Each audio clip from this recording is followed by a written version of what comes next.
Hello, my name is Sierra and I'm on a quest to create some audio-visual recordings of my Substack articles. And today's article is How to Make a Difference in Your World Without Destroying Yourself, Dragon Quests. Do you want to make a difference in your world, but are overwhelmed with everything that is going on all the time? Maybe you do not know where to put your effort, and you are scared that there is no way for you to make enough of a difference in the world. I'd like to share with you some tips and tricks that help me. I consider myself an advocate.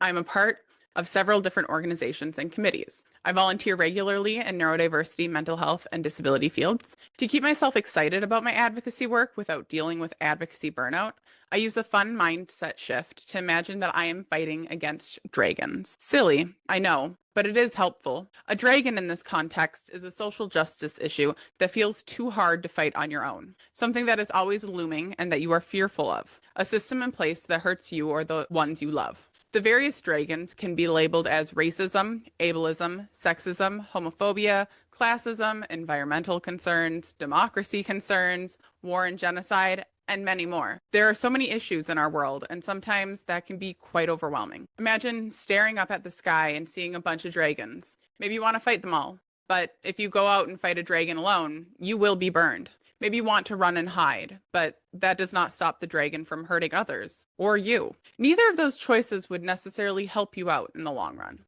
So that's where a dragon quest comes in. A dragon quest is the single dragon that you focus most of your altruistic energy on, rather than spreading yourself too thin. This will hopefully successfully fend off most of the burnout related to the terrifying amount of social justice issues that plague the world. To do this, you can choose one issue that you want to make a big difference on, and find a community to help fight that dragon. This can be as big or small as you want, though I suggest starting small. If there is more than one dragon you want to fight, start with one and work your way up to more than one. For me, I started by choosing mental health and celebrating that mental health recovery is possible. Then I added neurodiversity once I learned about the nuances of the movement. And finally, I added general disability issues to my radar because ableism isn't talked about enough and education can go a long way. So when I refer to fighting my dragon or going on dragon quests, my focus is on neurodiversity, mental health, and disability topics. I sit on various committees and councils in my community, share my story widely as a speaker and consultant,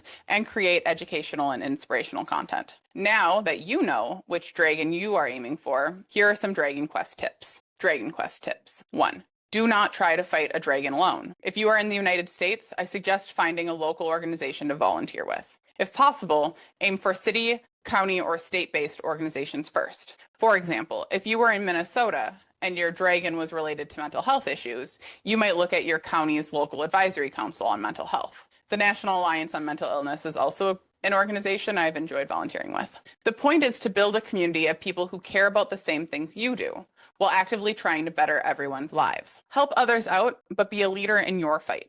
Just because you are focused on your dragon doesn't mean you can ignore all the other dragons. Rather, being focused on your dragon leads you down a path of being a leader in the fight.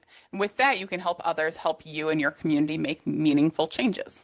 So when you find the leaders of fights against other dragons, you can listen to them so they can help you know what to do to help their community. Do not speak for a community that you are not a part of.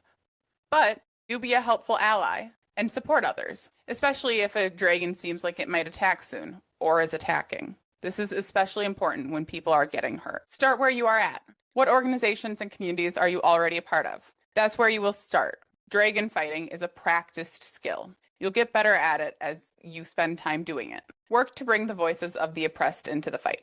Nothing about us without us is something to keep in mind. Do not go fighting a dragon if those who have been harmed or threatened to be harmed by it are not involved in the strategizing. Who is currently getting hurt by this dragon? How do you make sure that you uplift their stories? Everyone's story is important. If people are being hurt by the dragon, their perspectives will be very important to the fight. Stay educated. You are aiming to know enough that you know very little about the dragon. Read, listen to audiobooks, podcasts, have conversations with your friends. Know what is happening in this world related to your dragon. Be informed. Try to listen to an equal amount of academics as those with lived experiences. Both are very important to this work. I do not think we can make much progress if we only incentivizing listening to one over the other. Take care of yourself. If you are currently being burned by a dragon, you need not to expect yourself to fight the dragon that is hurting you. I ask you to keep trying to get help. I know that it is hardly ever easy and sometimes impossible, but it's worth the effort. There are people out there who want to help you.